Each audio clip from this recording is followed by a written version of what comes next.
හරි. අපි අඳිමු.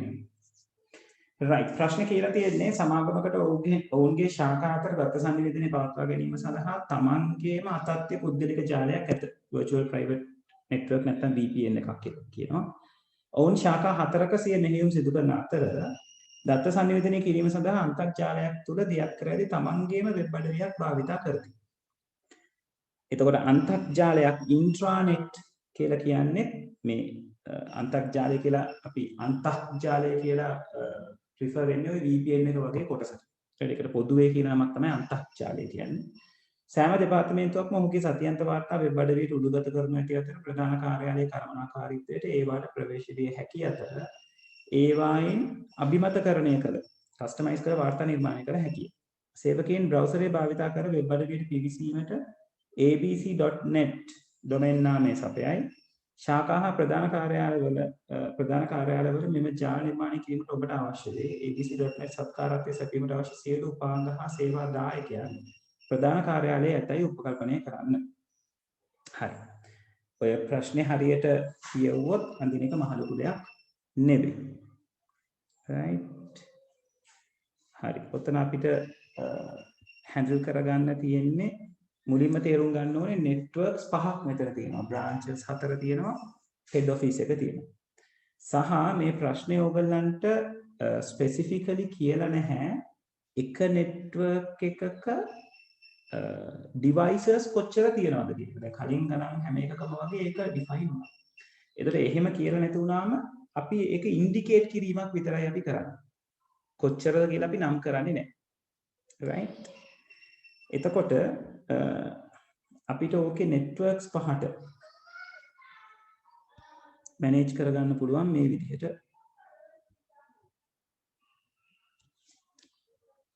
right. මේ තියෙන්නේ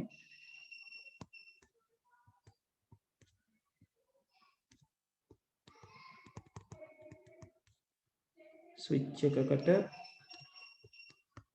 devices connect කරලා තියෙනවා. ඕක තමයි අපේ network එකක් කියලා අපිට සලකන්න වෙන්නේ.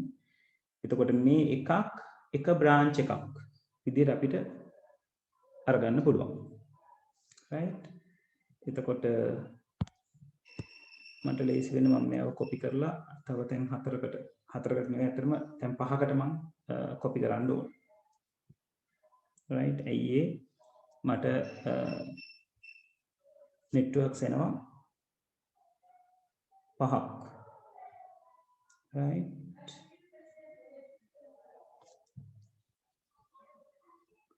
branches 4ට 4යි head office එකට 1යි.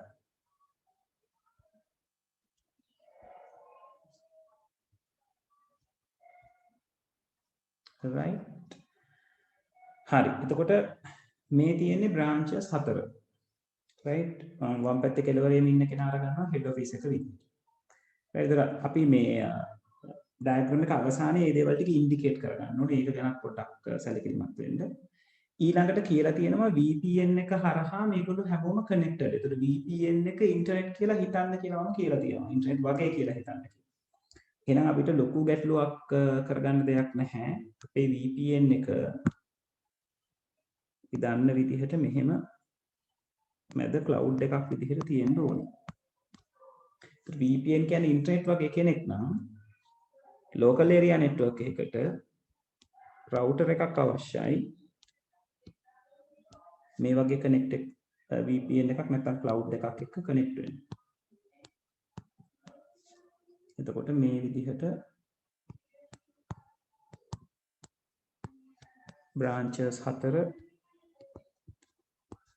VPN එකට connect වෙනවා. මෙයා head office කියලා ගත්තොත් head office එකක් router එකක් හරහා මෙතනට connect වෙනවා. ඊළඟට එන challenge එක තමයි මේගොල්ලෝ කතා කරලා තියෙනවා abc.net කියලා වෙබ්සයිට් එකක් ගැන. ඒකට තමයි ඒකත් එක්ක තමයි මේ branches ටික interact වෙන්නේ. ඒතර වෙබ්සයිට් එකක් එක්ක interact වෙන්න නම් පළවෙනි දේ අපිට වෙබ් සර්වර් එකක් ඕන.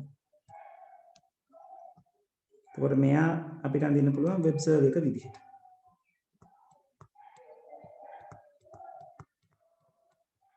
එයා කවුද? abc.net. ඒ වගේම තමයි වෙබ්සයිට් එකක් තියෙනවා නම් client computers වලට right මේවා අපිට ඕන නිකම්ම PC කියලා නම් කරන්න පුළුවන්. එතකොට වෙබ්සයිට් එකක් තියෙනවා නම් client computers වලට PCs වලට ඒ වෙබ්සයිට් එකත් එක්ක connect වෙන්න නිකම්ම බෑ DNS server එකක් ඕන. දැන් මෙතන DNS server එක දැන් මම DNS server එක ගැන ඔයගලන්ට කියලා දෙන්නකොට කිව්වා DNS එක connect වෙන්නේ cloud එකට කියලා. එතනදී හැබැයි DNS එක cloud එකට connect වෙන්න මම හේතුවක් කිව්වා. හේතුව තමයි අපේ internet service provider ISP කියන කෙනා ඉන්නේ cloud එක ඇතුලේ. දැන් මේ VPN කියන එකකදී අපිට ඉන්ටර්නෙට් වගේ වුණාට මෙතන ඉන්ටර්නෙට් සර්විස් එකක් අපිට හම්බෙන්නේ නැහැ. අපිට හම්බෙන්නේ ඉන්ටර්නෙට් එක වගේ හැංගෙන සර්විස් එකක්. right? ඒතර වෙබ් සර්වර් එක තිබුණාට වෙබ් සර්වර් එක කියලා කියන්නේ ඉන්ටර්නෙට් හරහා සම්බන්ධ වෙන වෙබ් සර්වර් එකක් නෙවෙයි. අපේ මේ පුද්ගලික ජාලය හරහා කනෙක්ට් වෙන වෙබ් සර්වර්. ඒ වගේම තමයි ඔයගලගේ ප්‍රශ්නේ කියලා තියෙනවා. මේ වෙබ් සර්වර් එකත් එක්ක කමියුනිකේට් වෙන්න අවශ්‍ය අනිකුත් ඔක්කොම දේවල් හෙඩ් ඔෆිස් එකේ තියෙනවා කියලා උපකල්පනය කරන්න කියලා. එහෙනම් මේ එක්ක සම්බන්ධ වෙන අපිට DNS එකක් අවශ්‍යයි. DNS එක කනෙක්ට් වෙන්නේ මේ ස්විච් එකට.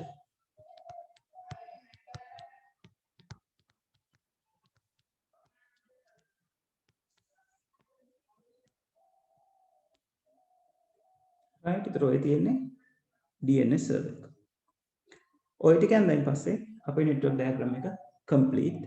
ඊළඟට අපි කරන්න ඕන දේ මේ ටික අපි ලකුණු කරලා පෙන්නන්න ඕනේ branches විදිහට.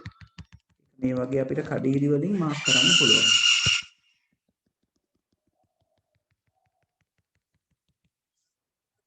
කඩේලි වලින් මාක් කරලා ඔයගලන්ට කියන්න ඕනේ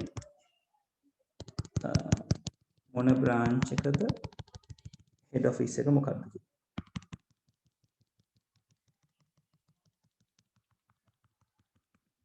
right ඒතකොට මෙතනට දෙන්න පුළුවන්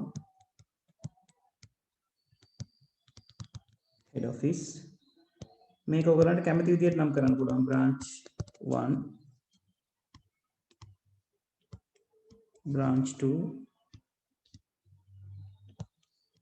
branch 3 branch 4 right ඕක තමයි ඔය ප්‍රශ්නට අදාළව තියෙන network diagram එක වෙන්නේ. right හරි අඩුපාඩු ටික හදාගන්න. ඕක ඉවරයි. ඊළඟ ප්‍රශ්නේ try කරන්න. right ඊළඟ ප්‍රශ්නේ කතා කරලා තියෙන්නේ බොහොම සරල දෙයක්. firewall එකක් සම්බන්ධයෙන් අපි firewall එක ගැන කතා කරා. ඒ ප්‍රශ්නෙට මම ඔයගලන්ට විනාඩි 6ක් දෙන්නම්. 2:34යි වෙලාව. මේක ටික ඉවර කරගන්නකො. මම 2:45 වෙනකම් වෙලාව දෙන්නම්. ඊළඟ ප්‍රශ්නේ ඇඳලා ඉවර කරන්න ඕනේ.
නියමයි. උදිත ඉවරයි. හොඳයි. උදිත් ඊළඟ ප්‍රශ්නයකට යන්න. මම 2:45 වෙනකොට අඳින්න පටන් ගන්නවා.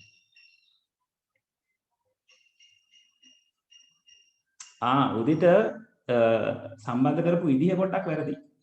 ෆයර්වෝල් එක ඉන්නේ රවුටර් එකෙන් ඇතුළට එන කෙනාව දැන් ස්විච් එකට තමයි කනෙක්ට් වෙන්න ඕනේ. අනිත් එන්ඩ් එක රවුටර් එක පැත්තට කනෙක්ට් වෙන්න ඕනේ. රවුටර් එකෙන් ඇතුළට එන කෙනා චෙක් කරලා LAN එක ඇතුළට දෙන්නයි ෆයර්වෝල් එකේ ඉන්නේ.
හරි අනිතා ඉවරද?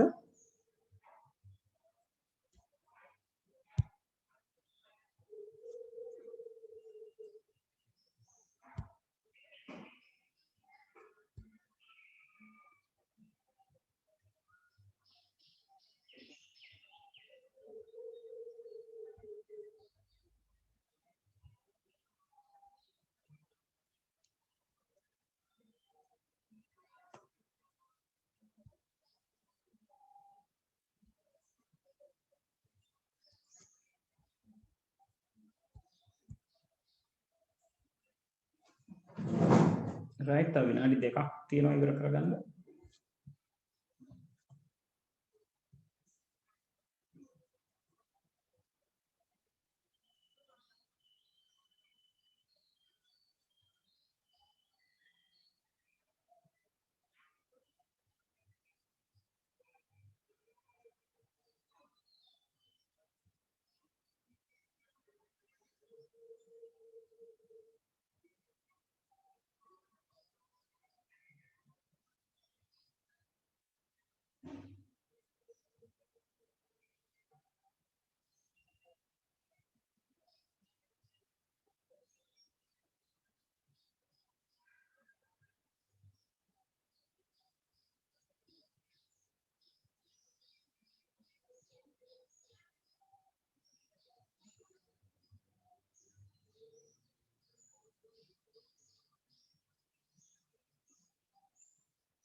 රයිට් 11 අඳිමු.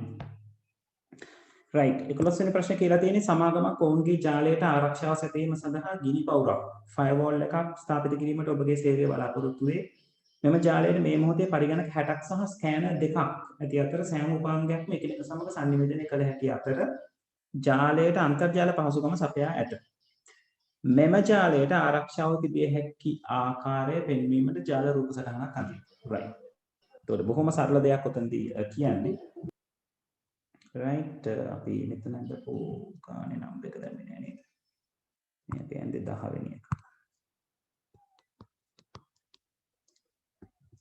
රයිට්. ඒතර 11 වෙනි එක හරිම ලේසි. Computers 60යි scanners 2යි. එක නෙට්වර්ක් එකක් ගැන කියලා තියෙන්නේ. ස්විච් එකක් ගන්න පුළුවන්. PC1 60ක් කියලා තියෙන ඩිවයිසස්. ඒතර මේක PC60. ඊට අමතරව scanner 1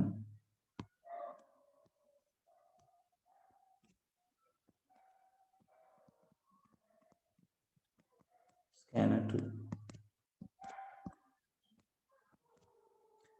right ඊළඟට මේකලට අන්තර්ජාල පහසුකම තියෙනවා කියලා කිව්වා මේකට ආරක්ෂාව සපයන්නත් ඕනේ කියලා කිව්වා. එතකොට ආරක්ෂාව සපයන්න නම් අපි ෆයර්වෝල් එකක් කනෙක්ට් කරගන්න ඕනේ. ඊට පස්සේ ඒ ෆයර්වෝල් එකට රවුටර් එක කනෙක්ට් කරන්න පුළුවන්. ඊට මේ පැත්තෙන් රවුටර් එක ඉන්ටර්නෙට් වලට කනෙක්ට් වෙනවා. ඒතර ඉන්ටර්නෙට් වලින් එන ඕනම කෙනෙක් රවුටර් එකෙන් ඇතුළට ගන්නවා. හැබැයි ෆයර්වෝල් එකෙන් චෙක් කරලා තමයි මේ කියන නෙට්වර්ක් එක ඇතුළට එන්න දෙන්නේ. ඒතර ඕතරයිස් නොවන කෙනෙක් නම් නැත්නම් මැල්වෙයාර් එකක් වගේ එකක් නම් ඇක්සස් කරන්න දෙන්නේ නැත. right හරි ඔය තමයි 11 වෙනි ගානට අදාළව තියෙන්නේ 12 වෙනි ගානේ කතා කරලා තියෙනවා ඔයගලට කියවනකොට ඔළුවට එන්න ඕනේ මේ කතා කරන්නේ ප්‍රොක්සි සර්වර් එකක් ගැන කියලා. ඒතර ප්‍රොක්සි සර්වර් එක පාවිච්චි කරගෙන කොහොමද වැඩේ කරන්න කියලා. අඳින්න 12 වෙනි ගානේ. ඔව් දැන් 2:48යි ඔව් මම 2:55ට කමන්නේ 3 වෙනකන් ටයිම් එක දෙන්න. right 3ට අඳින්න ගන්නවා මම 12 වෙනි ගානේ උත්තරේ. right හැමෝම try කරන්න. මේක try කරන එකයි වැදගත් වෙන්නේ. ඒතර අර හොයාගන්න පුළුවන් ඔයා කොතනද වරද්දගත්තේ ඔයා කොතනද හිර වුනේ කියලා. right හරි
උදිත ෆයර්වෝල් එකක් ගොඩක් වෙලාවට උදිත මේ මැල්වයාස් අල්ලගන්න නෙවෙයි අපි පාවිච්චි කරන්නේ ඇක්සස් පර්මිෂන් දෙන්න. ඒ කියන්නේ පිටින් නෙට්වර්ක් එක ඇක්සස් කරනවා නම් මොන IPs වලට දෙන්න පුළුවන්. right මොන කට්ටියටද ඉඩ දීලා තියෙන්නේ. ඒක මැනේජ් කරගන්න තමයි ගොඩක් වෙලාවට ෆයර්වෝල් එක පාවිච්චි කරන්නේ. වයිරසස් මැල්වයා පැත්තෙන් අපි කතා කරන්නේ වයිරස් ගාඩ් එක ඇන්ටිවයිරස් සොෆ්ට්වෙයාර් එක. එතකොට ඒකයි ෆයර්වෝල් එකයි ඉන්ටග්‍රේට් කරන්න පුළුවන්. ඒ කියන්නේ එන කෙනා ෆයර්වෝල් එකෙනුත් චෙක් වෙනවා වයිරස් ගාඩ් එකෙනුත් චෙක් වෙනවා. right එතකොට ඒවා අප් ටු ඩේට් තියෙනවා නම් සාමාන්‍යයෙන් තියෙන ත්‍රෙට්ස් වලින් 99%කින්ම වගේ ඔයාලට බේරලා ඉන්න පුළුවන්.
හරි. තව විනාඩි දෙකක් තියෙනවා. තාම අඳිනවද කට්ටිය? 12 වෙනි ගාන.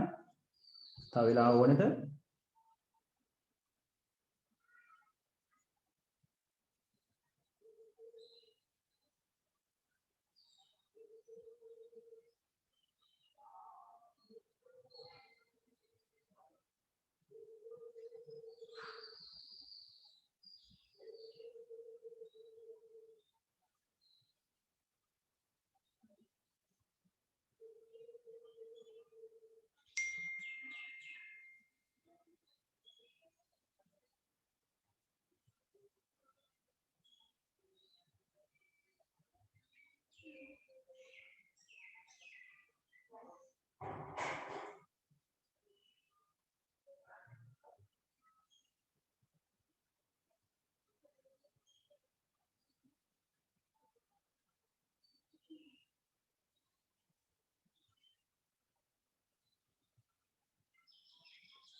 හරි.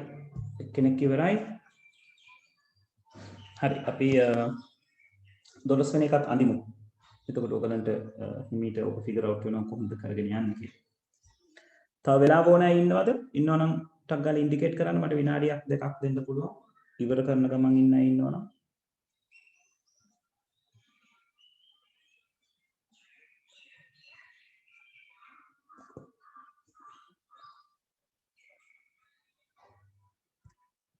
හරි. අපි අඳිමු.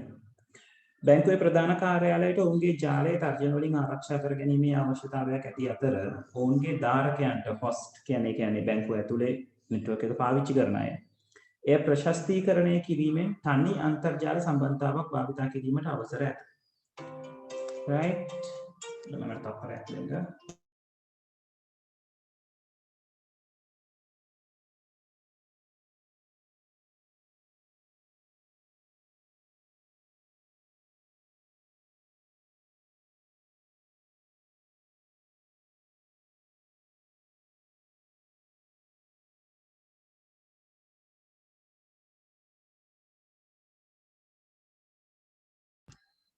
right ප්‍රශස්තීකරණය කිරීමෙන් තනි අන්තර්ජාල සම්බන්ධතාවක් භාවිතා කිරීමට අවසරය ඇත. සීපන්තියේ පුද්ගලික IP ලිපින පරාසයෙන් IP ලිපින ලබා දීමෙන් ඔවුන්ගේ ජාල ධාරකයන් සැඟවිය යුතු අතර වෙනත් ජාලයක් සමග සම්බන්ධ වීමට ඔවුන්ට තනි පොදු IP ලිපිනයක් ලබා දෙයි. public IP address එකක් ගැන කිව්වේ පුද්ගලික IP කියලා කියන්නේ private IP addresses. දැන් මෙතන මම පොඩ්ඩක් මේක කියන්නම් IP address ගැන අපි තාම කතා කරලා නැති වුණත් private IP address කියලා කියන්නේ network එකක් ඇතුලේ තනි network එකක් LAN එකක් local area network එකක් ඇතුලේ පාවිච්චි කරන්න පුළුවන් IP range එකක් ඒ පාවිච්චි කරන IP range එකම තවත් network එකක තවත් LAN එකක් ඇතුලේ ඒ විදිහටම පාවිච්චි කරන්න පුළුවන්. හේතුව තමයි private IP addresses එළියට visible නැහැ. ඒ කියන්නේ outer world නැත්නම් public networks වලට visible නැහැ. ඒ කියන්නේ ඕගලන්ගේ කම්පියුටර් එක හරි ෆෝන් එක හරි ඉන්ටර්නෙට් එක කනෙක්ට් වෙනකොට ඕගලන්ට తాවකාලිකව public IP address එකක් හම්බ වෙනවා. ඒක එළියේ ඉන්න අයට visible. ඒක නිසා තමයි එළියේ ඉන්න කෙනෙකුට ඊමේල් එකක් ඔයාගේ ෆෝන් එකට එවන්න පුළුවන් වෙන්නේ. ඒතර ඔයාගේ ෆෝන් එකට ඒ ඊමේල් එක එවන ෆෝන් එකට ඔයාගේ ෆෝන් එක visible පේනවා. හැබැයි ඔයාගේ ෆෝන් එකට private IP address එකක් assign කරොත් එළියේ ඉන්න කාටවත් ඔයාගේ ෆෝන් එක access කරන්න බෑ. right? එතකොට ඕක අපි පාවිච්චි කරනවා proxy server එකක් පාවිච්චි කරන වෙලාවට මම කියන්නේ proxy server එකට අතරමැදියෙක් විදිහට වැඩ කරන්න පුළුවන් කියන්නේ. ඒතකොට අපි private IP addresses දෙනවා අපේ network එකේ ඉන්න හැමෝටම. ඒ හැමෝම නියෝජනය කරන කෙනා විදිහට proxy server එක අපි පෙන්නනවා public IP address එකක් නැත්නම් පොදු IP ලිපිනයක් පාවිච්චි කරලා. එතකොට එළියට පේන්නේ proxy server එකේ IP එක විතරයි. ඇතුලේ තියෙන devices එකක්වත් එළියත් එක්ක connected නැහැ directly. ඒක security වලට හොඳ method එකක්. මොකද එළියේ ඉන්න කාටවත් ඇතුලේ ඉන්න machine එකක් access කරන්න බෑ. එයාට access කරන්න පුළුවන් වෙන්නේ proxy server එක විතරයි. right? ඒතර මෙතන කියලා තියෙන්නේ ඒ කතාවම තමයි. ඊළඟට කියලා තියෙනවා තවද web අඩවි cache කිරීම මගින් අන්තර්ජාල භාවිතය ප්‍රශස්ත කිරීමට උන්ට අවශ්‍යයි. web අඩවි cache කරගන්න හැකියාව තියෙන proxy server එකකට. දැන් මේ ප්‍රශ්නේ web අඩවි cache කිරීම තනි අන්තර්ජාල සම්බන්ධතාවක් ප්‍රශස්තීකරණය කිරීම right ඔය කියන දෙකම proxy server එක සම්බන්ධයෙන් තියෙන functions නැත්නම් proxy server එකෙන් අපි ලබා ගන්න පුළුවන් සේවාවන් right ඊළඟට කියලා තියෙනවා බැංකුවේ ප්‍රධාන කාර්යාලයේ පරිගණක 20ක් මුද්‍රණ යන්ත්‍ර දෙකක් සහ ස්කෑන් රෑක් ඇත ප්‍රධාන කාර්යාලයේ ජාල නිරූපණය කිරීම සඳහා ජාල රූප සටහනක් හදයි. ඒ අන්තර්ජාලය වැනි වෙනත් ජාලයක් සමග සම්බන්ධ වන්නේ කෙසේදයි යන්න පැහැදිලිව පෙන්නනවා. ඉතින් ඔය Nokia කියන්නේ network එකක් අඳින්න proxy එකකින් internet connect වෙන කියනවා. right ඉතින් හරි ලේසි ඔයගලන්ගේ tube එකේ තිබ්බ diagram එකම තමයි උතන්ට ඇඳෙන්නේ. right එතකොට 12 වෙනි ගානේ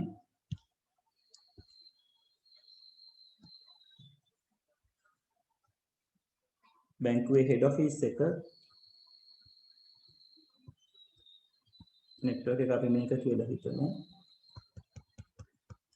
switch එක ඊළඟට ඒක කියලා තියෙනවා computers 20ක් සහ මුද්‍රණ යන්ත්‍ර දෙකක් scanner එකක්. right එතකොට PC1 PC20 මෙතන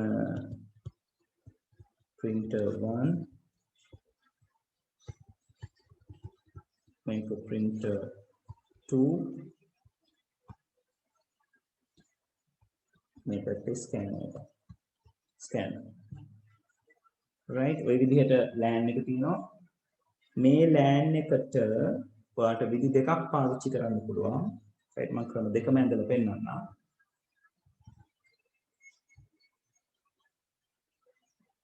මම මෙයාගේ කොපි එකක් අරගන්නවා මට නැවත අඳින වෙලාව ඉතිරි කරගන්න.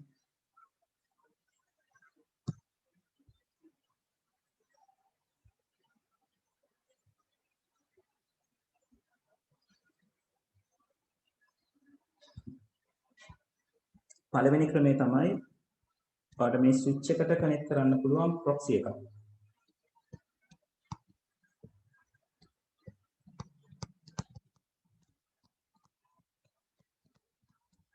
ඊට පස්සේ ප්‍රොක්සි එකේ අනිත් ආර්ම් එකට කනෙක්ට් කරන්න පුළුවන් රවුටර් එක. රවුටර් එකේ කෙලවරට කනෙක්ට් කරන්න පුළුවන් ඉන්ටර්නෙට්. ඔය සාමාන්‍ය විදිහ උතර ප්‍රොක්සි එකේ ආර්ම්ස් දෙකම පාවිච්චි කරලා තියෙනවා. ඊළඟට දෙවෙනි විදිහ තමයි ප්‍රොක්සි එක මේ විදිහට කනෙක්ට් කරලා රවුටර් එක ඩිරෙක්ට් ගෙනල්ලා ස්විච් එකට කනෙක්ට් කරන්න පුළුවන්. එතකොට වෙන්නේ අර ප්‍රොක්සි එකේ සිංගල් ආර්ම් එක වුණාට ඩේටා එක ප්‍රොක්සි එකට ගිහිල්ලා නැවත ප්‍රොක්සි එකෙන් එළියට ඇවිල්ලා තමයි රවුටර් එක හරහා ඉන්ටර්නෙට් වලට යන්නේ. right එතකොට එතනදී කරන්න තියෙන්නේ රවුටර් එකේ එන්න මේ මැද තියෙන ලයින් එක ප්‍රොක්සි එකයි රවුටර් එකයි කනෙක්ට් කරන ලයින් එක එතනින් ගලවලා ඒ රවුටර් එක කෙලින්ම ගෙනල්ලා ස්විච් එකට හයි කරන එක. එතකොට ඔයාලට ප්‍රොක්සි එක මේ විදිහට කනෙක්ට් කරලා හැකි. proxy server router එකෙන් through පාට පුළුවන් internet connected. right ඒතර ඔය ආකාර දෙකම පාවිච්චි කරන්න පුළුවන් 12 වෙනි ප්‍රශ්නෙට උත්තර විදිහට. right මම ඒක method 1 කියලා type කරනවා. මෙතන method 2 කියලා දෙන්න. right බලන්න හරි වැරදි ඒකම ටියුට් එකේ තියෙන අන්තිම ගාන right අන්තිම ගානේ දේවල් ටිකක් එකට එකතු කරලා තියෙන නිසා පරිස්සමට අඳින්න 13 වෙනි ගාන මම අඳින්න ගන්නවා 3:20 right බලන්න try කරමු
එක්කෙනෙක් ඉවරයි. තව අඳින අය ඉන්නවද?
හරි. අපි අඳිමුද?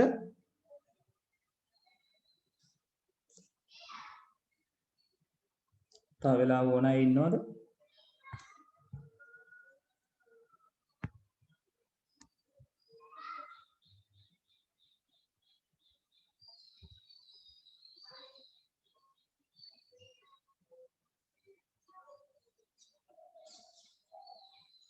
right අපි අඳිමු.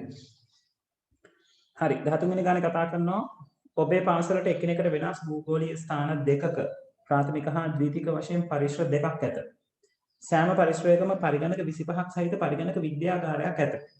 දැන් දෙකක් තියෙනවා වෙන වෙනම ස්ථාන දෙකක්.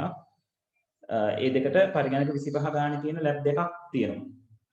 ප්‍රාථමික අංශයට ගතික IP ලිපින ලබා දී ඇති අතර මෙම ජාල දෙක ප්‍රොක්සි සේවාදායකයක් හරහා එකිනෙක සමග sannivedanaya කළ හැකිය. ද්විතීයික අංශයට ඔවුන්ගේ මාර්ගගත වැඩසටහන අන්තර්ජාලයද ඇත. ප්‍රාථමික හා ද්විතීයික කොටස් වල ජාල නිරූපණය කිරීම සඳහා ජාල විස්තරයක් අඳින්න එකිනෙක සමග sannivedanaya කිරීමට ඒවා සම්බන්ධ වී ඇති ආකාරය පෙන්නනවා. මේ ගානේ විශේෂත්වයක් තියෙනවා මේකේ පැහැදිලිව කියලා තියෙනවා මෙම ජාල දෙක ප්‍රොක්සි සේවාදායකයක් හරහා එකිනෙකා සමග sannivedanaya කළ හැකිය කියලා. එතකොට අපි එහෙම කියලා තියෙනකොට ප්‍රොක්සි එක මැද්දට පාවිච්චි කරන්න ඕනේ. right හරි එතකොට 13 වෙනි ගානේ අපිට කතා කරලා තියෙනවා networks දෙකක් computers 25ක් තියෙනවා right PC1 PC25 මේක switch එක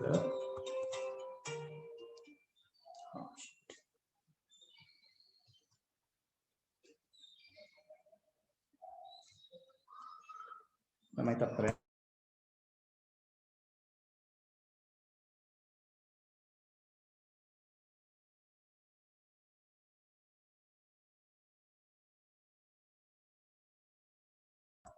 right මේ තියෙන්නේ switch එක ඔය විදිහම තමයි sorry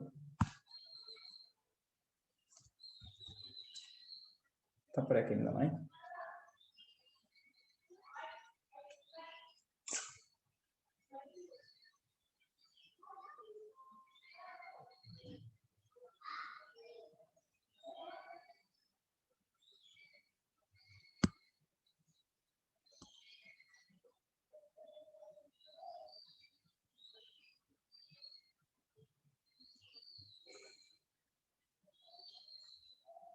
තත්පරයක් ඉඳලා ළමයි white board එකට respond කරන්න නැතුව ඉන්නේ.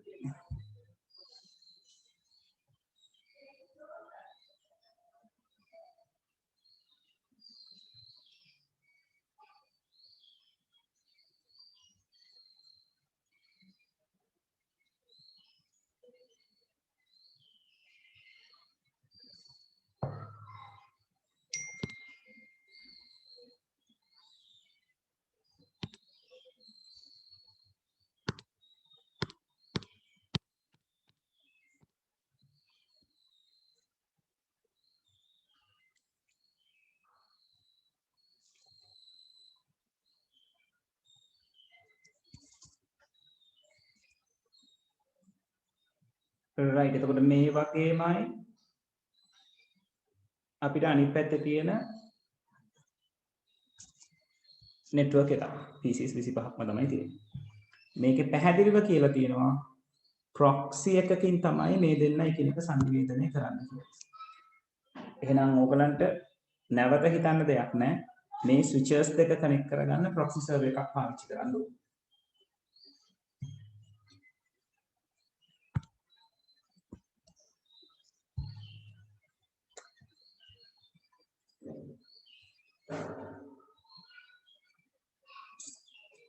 board එක හිර වෙනව ළමයි පොඩ්ඩක් ඉවසන්න. right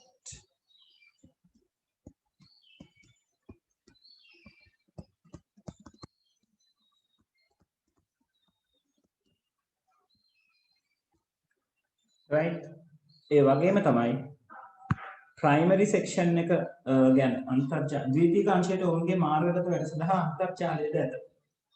ඒ කියන්නේ අපි මේක secondary එක කියලා හිතුවොත් එයා ඉන්ටර්නෙට් වලට කනෙක්ට් වෙලා ඉන්න ඕනේ. router එකකින් through. right ඊළඟට ප්‍රාථමික අංශයට ගතික IP ලිපින ලබා දීලා තියෙනවා කියලා කියනවා. ගතිකව IP ලිපින ලබා දෙන්න නම් ප්‍රාථමික අංශයේ DHCP server එකක් හයි කරලා තියෙන්න ඕනේ. right එතකොට ඔන්න ඔය විදිහට 13 වෙනි ගාන complete වෙන්න ඕනේ.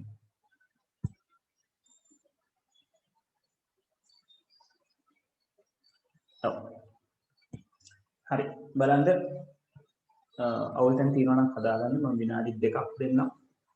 ඊට පස්සේ මම පටන් ගන්නවා IP addressing part එක.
හරි right IP addressing වලට යන්න කලින් මාට චුට්ටක් confirm කරන්න මේ දක්වා කතා කරපු network diagram මොකක් හරි ප්‍රශ්නයක ගැටලුවක් තියෙනවා නම් ඔයාලට ක්ලියර් කරගන්න තැන් තියෙනවා නම් දැන් කතා කරන්න වෙලාව.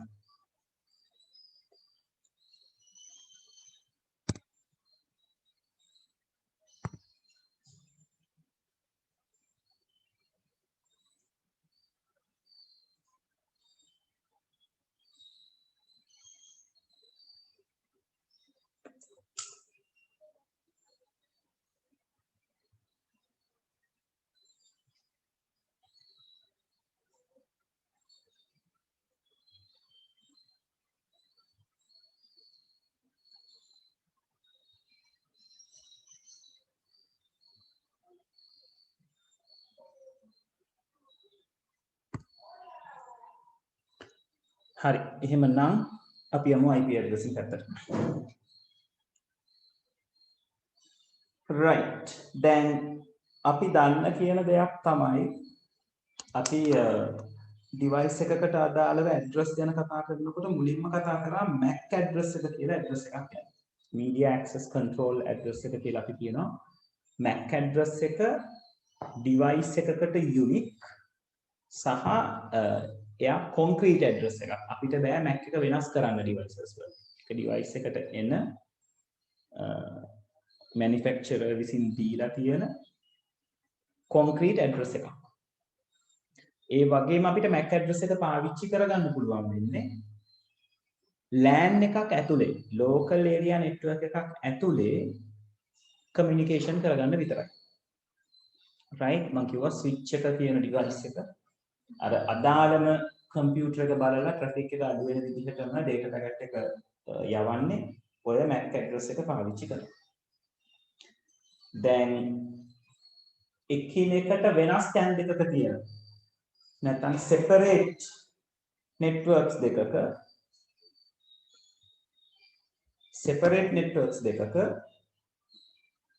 IP communication separate networks දෙකකට communication කරගන්න අවශ්‍ය නම් separate networks දෙකකට communications කරගන්න අවශ්‍ය නම්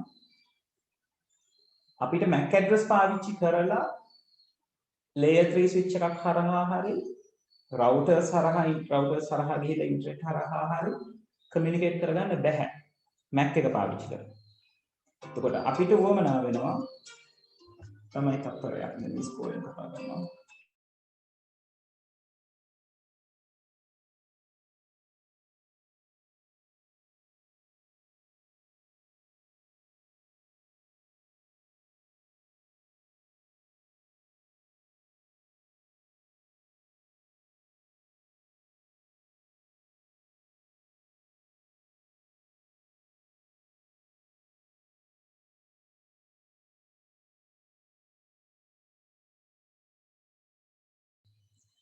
හරි එතකොට එකිනෙකට වෙනස් networks දෙකක් එක්ක communicate කරන්න නම් අපිට උවමනා වෙනවා IP address එකක් නැත්නම් internet protocol address ජාල අතර අන්තර්ජාල නියමාවලිය right ඒක අන්තර්ජාල නියමාවලියට අදාළ address එකක් IP address එකක් අපිට පාවිච්චි වෙනවා.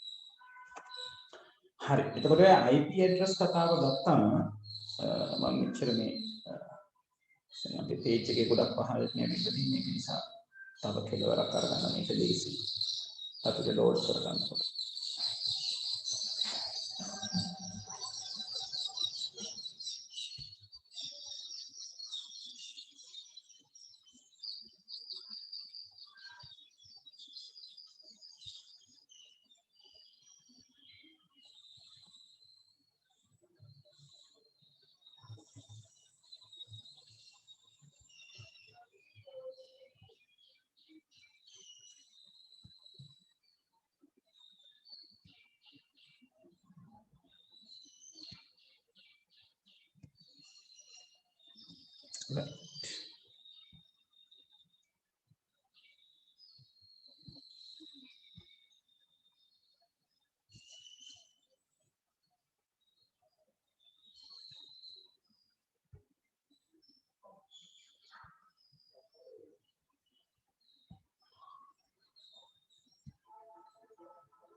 හරි එතකොට IPs ගත්තම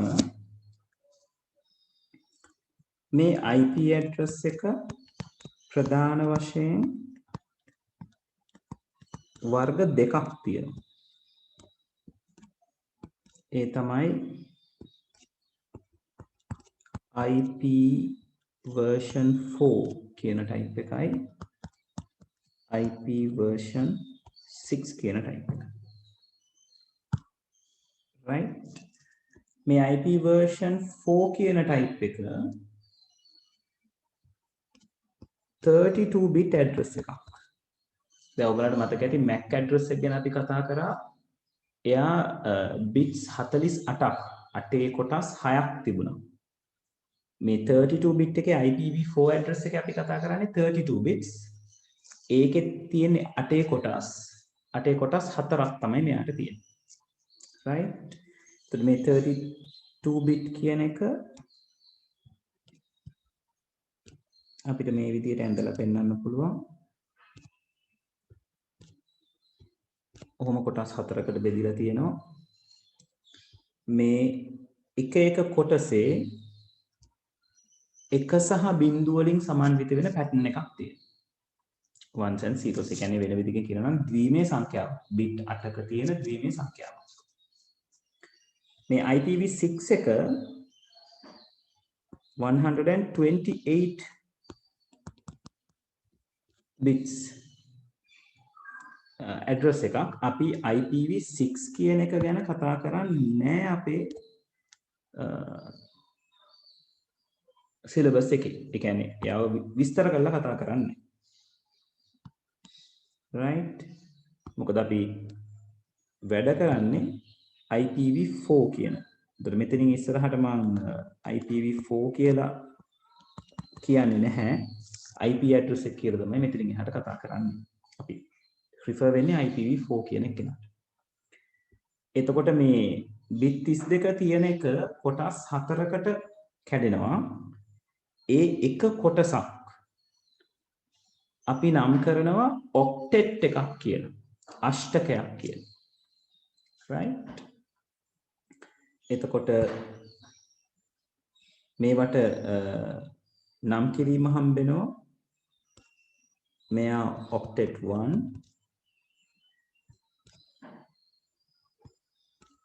මේක ඔක්ටෙට් 2 මේක ඔක්ටෙට් 3 මේක ඔක්ටෙට් 4 right ඔය විදිහට තමයි මේ කියන ඔක්ටෙට්ස් ටික නම් වෙන්නේ.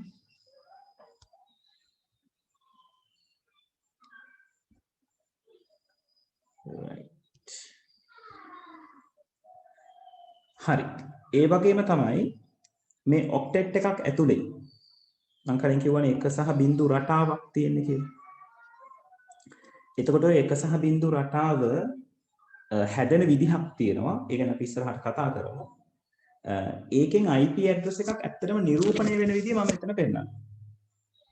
right දැන් ඕගොල්ලෝ හිතුවොත් පළවෙනි ඔක්ටෙට් එක ඕගලන්ට දකින්න පුළුවන් මෙන්න මේ විදිහට. තපරකින් ළමයි බෝඩ් එක හිර වෙලා තියෙන්නේ.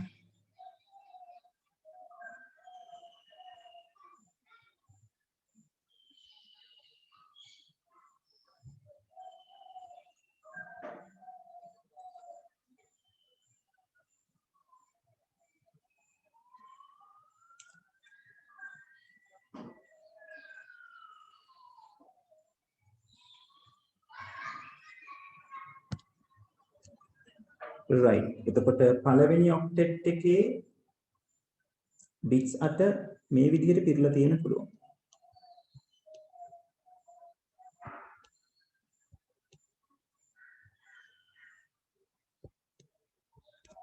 ඔය පළවෙනි ඔක්ටෙට් එක. දෙවෙනි ඔක්ටෙට් එකේ bits 8 මේ විදිහට තියෙන්න පුළුවන්.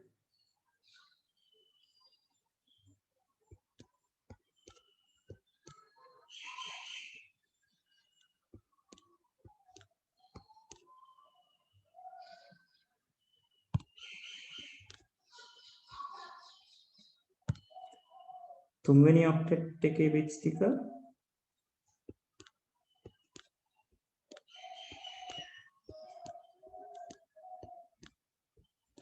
ඔය විදිහට තියෙන්න පුළුවන්.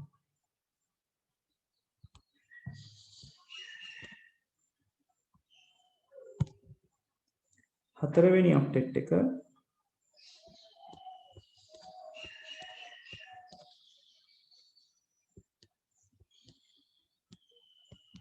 ඔය විදිහට තියෙන්න පුළුවන්.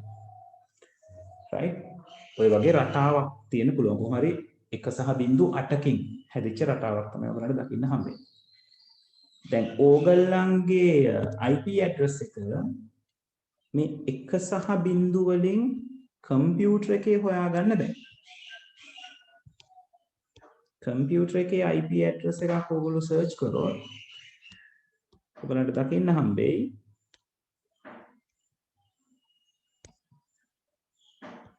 ඒක තියෙන්නේ දශමය සංඛ්‍යා 4කින් හැදිලා ඒක ඩොට් එකකින් වෙන් කරනවා. එතනදි වෙන්නේ මේ 1 සහ 0 වලින් හැදිලා තියෙන දෙකේ පාදයේ සංඛ්‍යාව ලියනවා දශමය සංඛ්‍යාවකට පරිවර්තනය කරනවා. right? ඒකයි මම ගිය සතියේ කිව්වේ binary to decimal, decimal to binary හොඳට හුරු වෙන්න කියලා. right? දැන් මෙයාගේ binary අගය අරගත්තොත් අපි කොහොමද ගන්නෙ? ස්ථානීය අගයන් ලියනවනේ නේද? 1 2 4 8 16 32 64 128 right? දැන් මෙයාගේ හැදිලා තියෙන අගය තමයි 129 කියන අගය. 128ටයි 1ටයි උඩින් තමයි ඒක ඒවා තියෙන්නේ. ඒක නිසා මෙතන යනවා 129. right? ඊට පස්සේ ඩොට් එකක් තියෙනවා. ඒ ඩොට් එක ඉන්ඩිකේට් කරන්නේ ඔක්ටෙට් එක වෙන් වුණා කියන එක. කියන්නේ පළවෙනි ඔක්ටෙට් එක ඉවරයි කියලා ඉන්ඩිකේට් කරගන්න. මෙයාගේ නිරූපණය වෙන්නේ 1 2 4 8 16 32. මෙයා කෙරෙන් තියෙන්නේ 32. මෙයා කෙරෙන් තියෙන්නේ 2. ඒ කියන්නේ 34. ආයි ඩොට් එකක්. මෙතන දෙකතු වෙනවා 128යි 64යි. ඒ කියන්නේ 192 ඩොට් එකක්. මෙතන එකේව 4ක් කියලා කියන්නේ 1 2 4 8 එකතු ඒ කියන්නේ 15. ඔන්න ඔය විදිහට ඔක්ටෙට්ස් 4 ඔක්ටෙට්ස් 4 තියෙන ද්විමේ සංඛ්‍යා ටික දශමේ සංඛ්‍යා විදිහට නිරූපණය කරනවා. මේ නිරූපණය කිරීමට අපි කියනවා dotted decimal notation එක කියලා.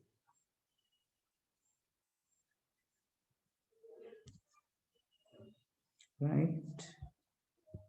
මේකට අපි කියනවා dotted decimal notation. හරි. මේ ටික තේරුණාද? කන්ෆර්ම් කරන්න.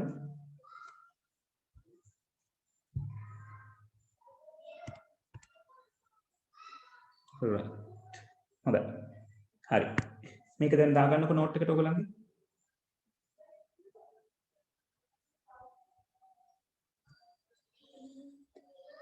උඩ තියෙන්නේ IP address කියන මාතෘකාව. ඒක තමයි IPv4 IPv6 කියලා කැඩෙන්නේ.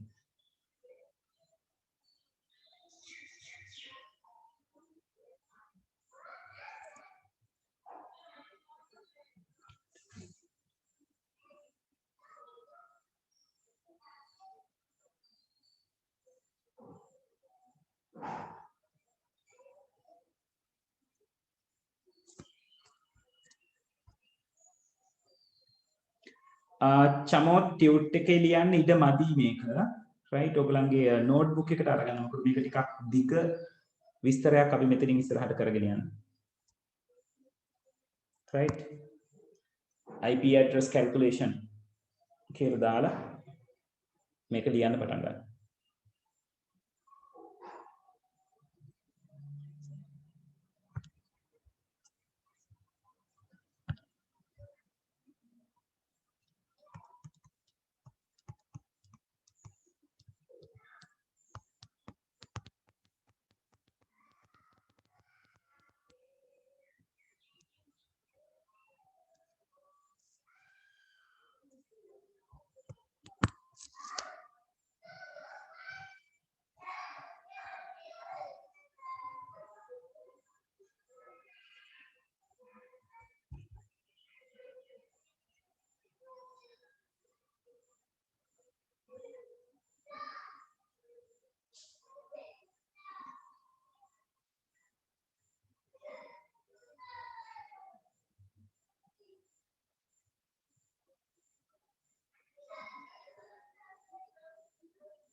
ළමයි ඉවර නම් කියන්න.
හරි ළමයි sorry මට පොඩ්ඩක් එළියට යන්න වුණා. right. හරි මේක ලියාගෙන ඉවර නම් ඉතිරි දේවල් ටික කතා කරමු. මෙතන තියෙන්නේ එතකොට dotted decimal notation එක කියලා අපි කිව්වා IPv4 address එකක. දැන් මේ IP address එක octets 4කට මේ විදිහට කැඩෙනවා වගේම මෙයාව කඩා ගන්න තව ක්‍රමයක් තියෙනවා. ඒ ක්‍රමය තමයි අපි උතන කතා කරන්නේ මෙයාගේ මාජින් එකක් තියෙනවා. ඒ කියන්නේ IP address එකක් අපිට කොටස් දෙකකට වෙන් කරගන්න පුළුවන්. ඒක මේ IP address එක මෙහෙම ලියන එකට බලපාන්නේ නැහැ. නමුත් අපේ අනෙත් calculations වලදී අපිට ඒ දත්ත දෙක වැදගත් වෙනවා. මේ IPv4 address එක කඩලා පෙන්වන්න පුළුවන් net ID එක සහ host ID එක කියලා කොටස් දෙකකට. right එතකොට ඒක මේ IP address එකක calculations වලට අදාළ වෙන දත්තයක්. right එතකොට අපිට මේ තියෙන bit 32ම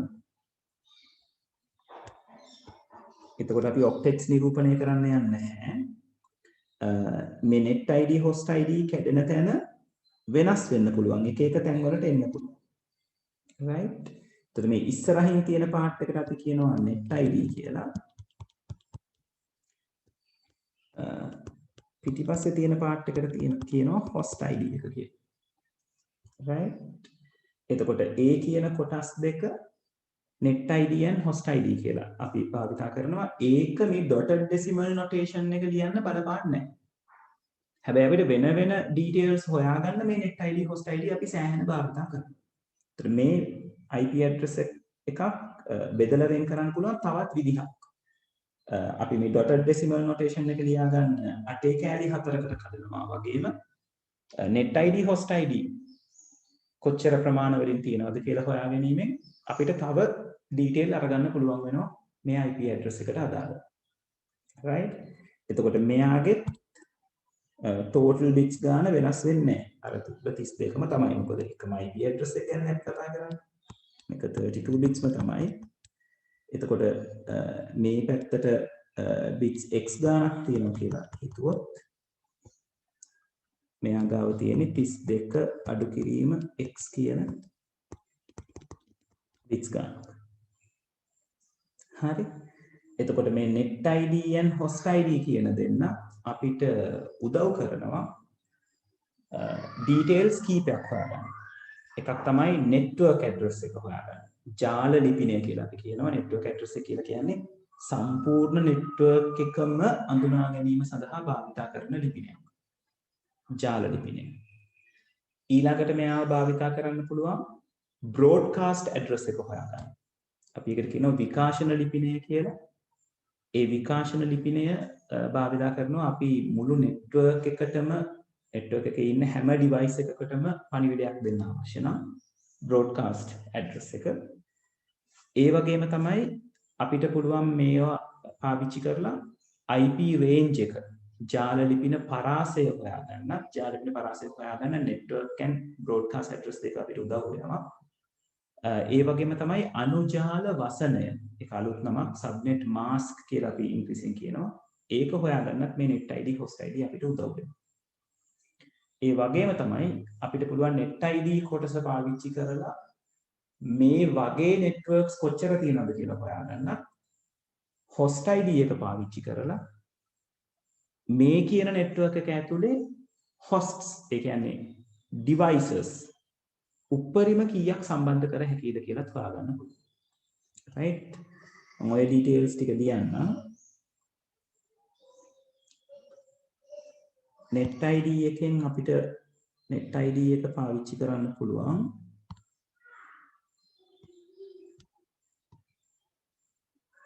net ID එක පාවිච්චි කරන්න පුළුවන්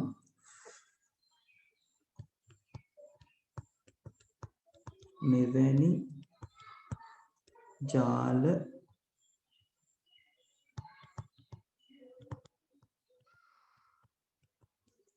කොපමණ ගණනක්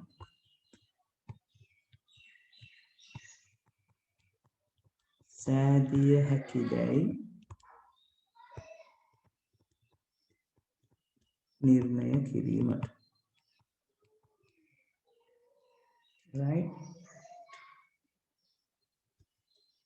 English එකත් මම මෙතන ලියන්න. Determine number of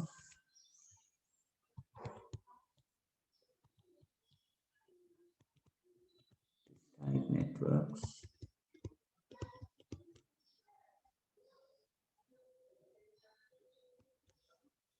host ID එක අපිට directly පාවිච්චි කරන්න පුළුවන් මෙම ජාලය තුල උපරිම වශයෙන් සම්බන්ධ කළ හැකි උපාංග ගණන තීරණය කිරීමට to determine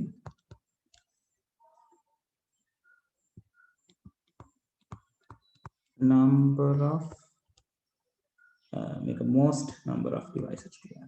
Most number of devices in this network.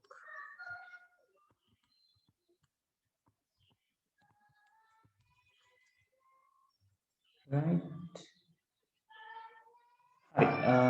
ඕක ටක් ගාලා ලියාගමු. ඒක ලියාගෙන අපි ඊළඟ ටික ඊළඟ දවසේ කතා බහ කරමු. Right. ඔය ටික ටක් ගාලා ලියාගෙන ඩිස්කනෙක්ට් වුණාට කමක් නෑ.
හරි.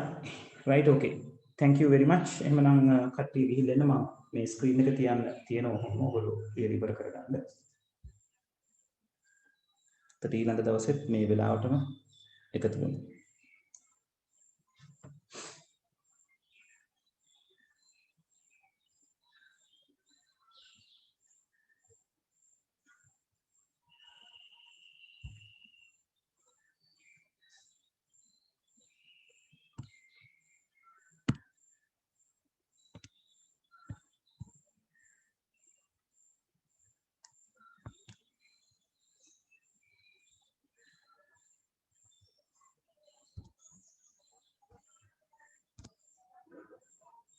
විහන්ස ඉන්නද මේක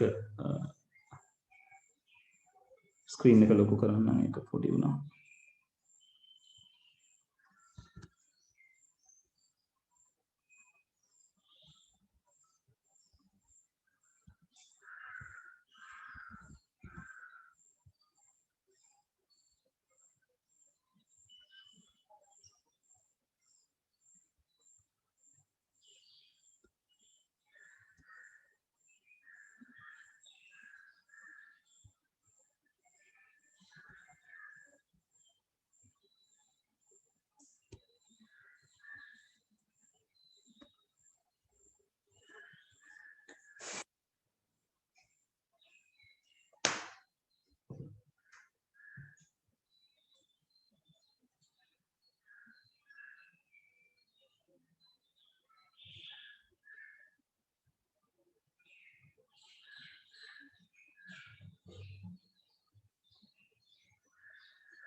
රයිට් හරි පුතේ thank you ඊළඟ දවසේ